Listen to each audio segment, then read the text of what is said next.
The idea of having a personal brand is very much lucrative nowadays. Influencers are telling you everywhere that this is the best thing you can do for your own career, and I must pledge guilty. I followed this advice, and that's why I'm talking with you through this video format right now. And I have this career on top of my full-time job as a principal product designer, and that's why I think I'm qualified to tell you all the pros and cons of having a personal brand as a UX designer. So let's go. My name is Ines, my channel is about UX design, subscribe. Before we jump to the benefits or maybe challenges of having a personal brand as a UX UI designer, I just wanted to say a couple of sentences about my own background. The thing is that my content creation that you see right now, it's actually my third attempt. The first time I tried to create a personal brand was in 2010, 2012, when I was obsessing over being a creator for Behance and Dribbble. The thing is that I was having a massive imposter syndrome back then, and I was trying to get better in my craft, and by being acknowledged on those platforms, I was hoping to overcome it. I was not very successful in this, I must say, because I was also not super consistent, but in the attempts to get there, I was actually improving, really, and I was able to get my first ever dream job in the agency called Animix. And after I've got this job, I dropped all attempts altogether. The second attempt came in 2015 when I became a creative director in this agency Animix.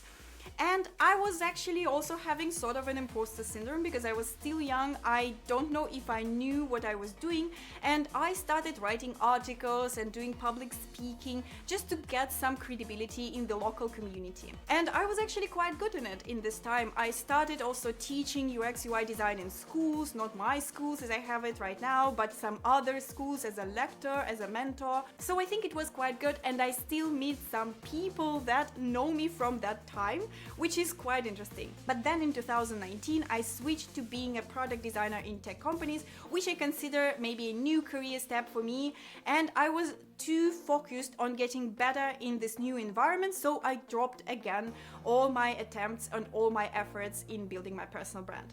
And now we are here in my YouTube channel, or maybe you have found me on Instagram already, and this is my third attempt that I actually started only 3 years ago, and this time I think I'm having a different motivation, which gives me hope that I'm here for a long time, because I'm not trying to prove anything, I'm not trying to overcome an imposter syndrome. I don't have an imposter syndrome right now, and I just wanted to help people to succeed in UX design craft, and that's why you're watching this video right now. You might be thinking that personal brand is the best thing that happened with me so far, this is why I'm here, and I'm gonna praise all the benefits and tell you about them, but I actually learned a couple of hard truths while trying to build my own personal brand. And the first truth is that you need to be clear, why do you need a personal brand? And I think many people are not being clear about that, and I was also not clear about that during my first 2 attempts,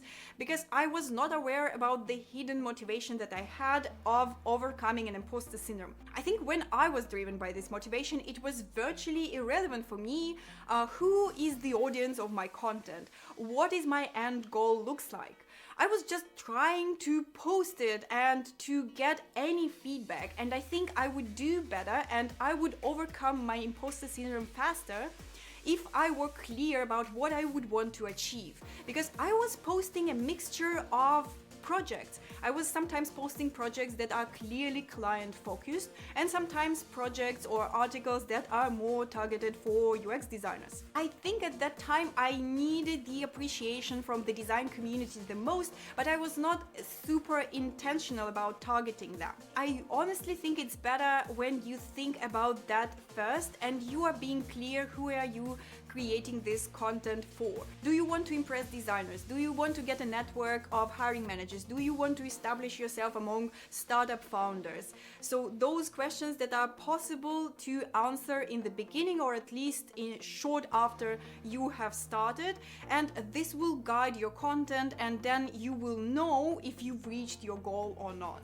And also I think if you're clear about the goal of your efforts, it will give you more fuel to continue, because my fuel ended up pretty fast, and I was not getting anything in return, sort of. Yes, I kind of overcame the imposter syndrome, but there was not a point in time when I placed a check mark of saying now I'm not an imposter anymore, and that is because I did some improvements on my personal brand and I posted those designs to get better. No, it was not like that. I started posting content, I started publishing on Behance and Dribbble, and then eventually I just lost motivation, and it took me some years, I think, to get clear with myself that I stopped doing that because I've got the job that I wanted, and that was because I was trying to overcome the imposter syndrome. And actually I was even guilty for many years for not continuing being better because I did not realize that I actually achieved the goal of my personal brand. The second hard truth that I learned starting my personal brand for the third time is that it takes super long until you see the results. You know, in the UX Design Club that I lead, and the link will be down below, I often talk with people who are in the job search right now.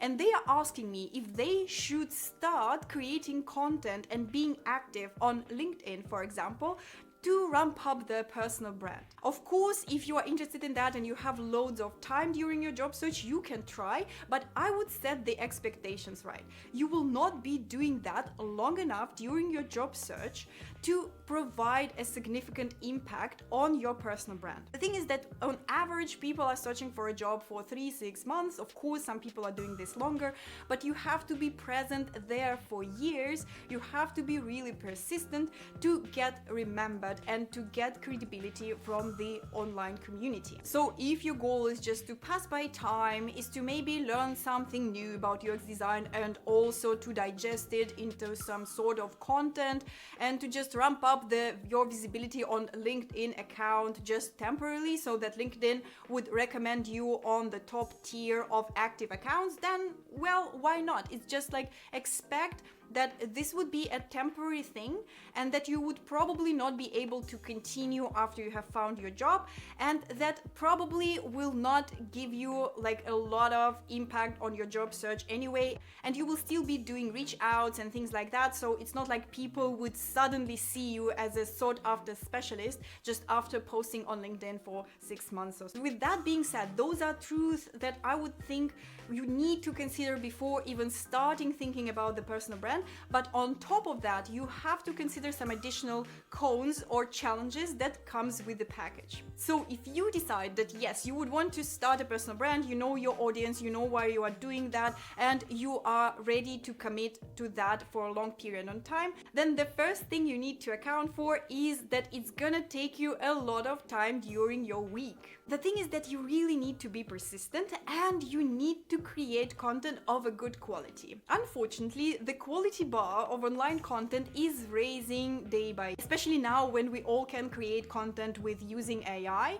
Of course, now you need to be outstanding to grab people's attention. So you just now need to account for the period where you just need to get better in content creation, better in writing headlines, in writing articles, creating short-term videos, long-term videos, whatever format you would prefer. And the bigger challenge for me in all of that is that you will have to find time on top of your full-time job and other obligations. If you are younger, I think it comes easier. At least my first 2 attempts, I don't remember that I did a lot of sacrifices. Maybe I was just going out less with my friends at that time. But right now for me, in order to create this piece of content for you, I have to place a blocker in my calendar. I have to make sure that I'm not disturbed. And I have to make sure that I have enough energy left during the weekend after doing my full-time job during the weekdays. So it is all doable. I'm doing this right now for 3 years, so you can figure this out as well. It's just you will need to account for that upfront. The second challenge or a negative side of building a personal brand as a UX designer is that you're going to suck in the beginning. And sucking is painful, especially if you have achieved a certain level of craft and excellence in your main job. This is where you would think that your skills and qualities would transfer into being a good content creator, and to a level they are transferable indeed, but you still have to learn to be good in this particular craft. Again, I mentioned that you have to be good in creating videos, in writing articles, in writing headlines, and those are the skills that you are not necessarily having after doing a work as a UX UI designer. And in the beginning, you will notice that your work is actually bad because you will be able to see other content creators that are already on the level that you are striving to achieve. So you would need to adopt a sort of growing mindset or a newbie mentality, however you call it. If you are able to do that, then it's going to be okay. But just acknowledge that it's going to be a necessary stage in your personal brand journey. The third challenge of building a personal brand as a UX designer came actually as a total surprise to me when I started building my personal brand for the third time. And this is that you need to excel in marketing. And I thought that I will be just creating beautiful, meaningful, well-crafted pieces of content, and then people will pick up them from there. But it turns out that it's not enough to just post content. You need to promote it. You need to use different platforms. You need to navigate traffic. You need to buy traffic if you really want to be successful. And this is what I was not aware when I started. And this is where I had to really develop my skills, because I had no skills from the UX UI design profession that were transferable for me. And honestly, I don't know if I enjoy this part still, and since it came as a surprise to me, I'm trying to figure this out. Maybe in time I will be enjoying it, but right now it is a very painful part. And you know, as they say, marketing is the way to automate sales, and I just hate selling and I'm not good in it. Maybe in time I will be better, but since I approach this all as a fun exercise on creating content, I'm still struggling with that. The next challenge I encountered while being a content creator on top of being a full-time designer is that you are plateauing a lot in your content creation journey. I think it never happened with me that often in the UX design field that I felt that I'm not progressing whatsoever despite placing so much effort in it. And this is a real thing apparently in content creation, because you also have no one to talk, you have no leads, you have no best practices, you more or less figuring out your way of doing content and marketing your content. But I was not aware about that as well. And it's often when I find myself thinking if I should be even doing that, because I see no results and I see no improvements, and honestly I don't know what else could I improve. And yes, I'm constantly buying courses, content on how to get better in this, but still I don't see a lot of results. And this is honestly quite frustrating. And I hope it's gonna be better in time once I reach a certain level where I would consider myself being a senior content creator. But right now I think I'm really a junior one and I would really need a mentor or a guidance. But so far I was not able to find any person or any course that could support me in this whole journey. They are very fractional. There is the course on creating reels, there is the course on creating, I don't know, headlines, but no coherent strategy and no mentors that I could find so far. But maybe I was not lucky. But I would really account for these stagnation periods before starting in my content creation journey. The next point and the next challenge is somewhat controversial. I was trying to find more evidence for that.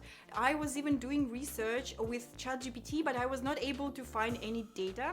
So consider it being my subjective point. But I actually think that companies don't like their employees being content creators. I personally had two situations where my personal brand backfired to me. The first time I was going through interviews with a really nice company. I was really looking forward to work with them, but I had to sign a very detailed NDA prohibiting me from even telling the name of the company and explicitly banishing me of ever mentioning the hiring process, the fact that I was talking with them.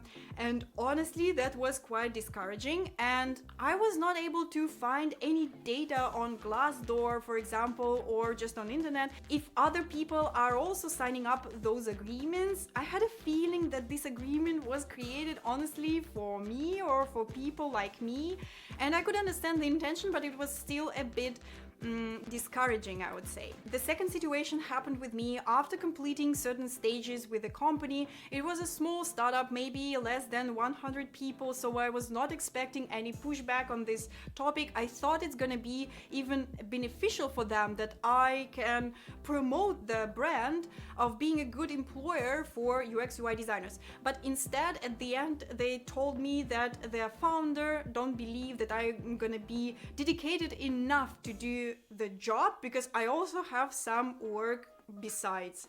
And I don't know, I think I appreciate the openness and I could completely see the point, but that was also a bit discouraging because I felt that I'm being punished for bringing value to UX UI design community.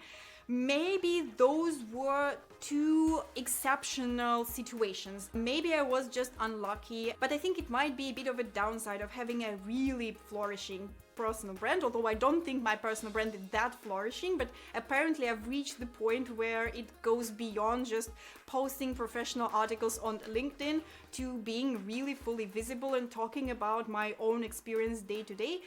So I don't know how it's gonna be in the future, but it's something that I would consider before starting personal brand for all of you. By the way, if you like this video and you want to receive more videos like that, give me thumbs up and hit the subscribe button down below. It's important for me and for YouTube algorithms. And we're moving on. Now, the next challenge is definitely what I have a lot of evidence for, is the challenges that you face at your full-time job while also having a personal brand.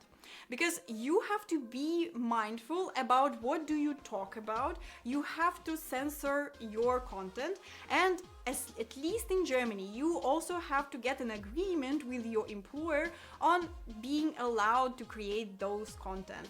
And from time to time, you also have to show what you are doing to your employer, you know, just to verify that you are not actually mentioning something that the company does not want to get out in public. And I think I was ready for that. I never intended to overshare something, but this fear that I might cross this line at some point without me noticing gives me a lot of stress and anxiety, to be honest.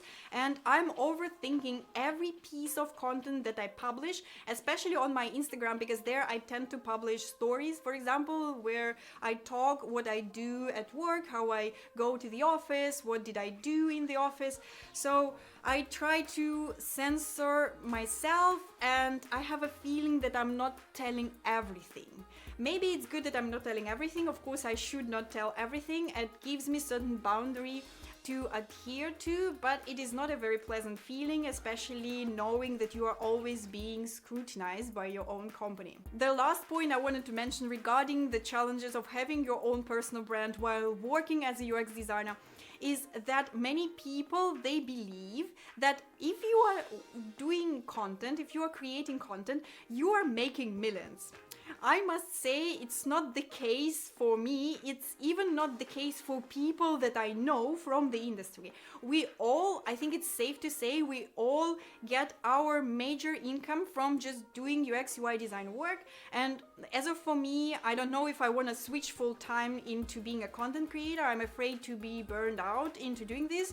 Maybe I'm just not mature enough, but definitely even people not from the UX UI design circles, it's often when first years, even like first 5-7 years, you are investing in it, let me say it like that. You buy all the equipment on your own money at your own expense. You barely surviving the subscriptions that you have if you sell like certain templates or something, because the subscriptions right now on the services that you need to produce content are enormous. And for me it is okay because I'm treating it right now as a hobby, and it's completely fine in my opinion to spend some money and resource on having a hobby.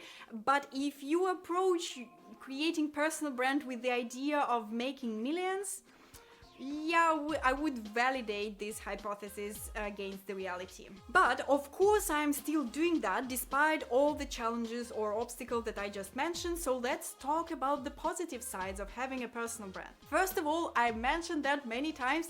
Actually, having a personal brand helped me to overcome my imposter syndrome. It might not be that relevant for me at the moment, but back then I was really suffering of feeling as an imposter. So starting posting content, knowing that people are looking at my content and judging it, made me become better and gave me also a lot of motivation to continue, to improve, to post regularly. So I think there are a lot of benefits in it. And if you are also striving to overcome an imposter syndrome, I'm not telling that it's gonna be the way to do it, guaranteed, but it worked for me, and maybe this is something you can try as well. The second benefit of having a personal brand is really valuable for me now, since I moved to Germany almost like 4 years ago, but still it was a recent move and I did not know a lot of people there. And having a personal brand and posting online made me build a network, maybe build connections that otherwise would take me years to achieve.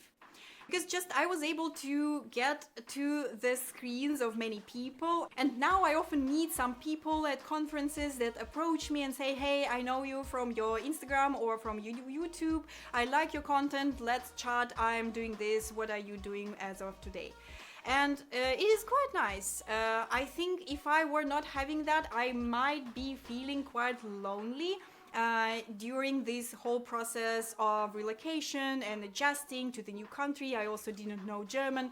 So it is very helpful, and I'm grateful that I did it at that time. And now I'm benefiting with a really prolific network. Another plus point that I would love to mention is that not only it gives you a network, it also gives you credibility in your network. And this is also something that you need to work on separately, because it's not enough just to have a lot of connections around you. It's important that those connections, they remember you, they believe in what you're saying, that they are ready to give you responsibilities, and that they are reaching out to you to get an advice. And I think this is something that indeed content creation helped me to achieve, because people are listening to what I say for a long period of time, and they are agreeing with me, sometimes disagreeing with me, but at least we are able to have a conversation, and they at least know that I have certain points, although they might disagree with those points, but I have some evidence to back them up.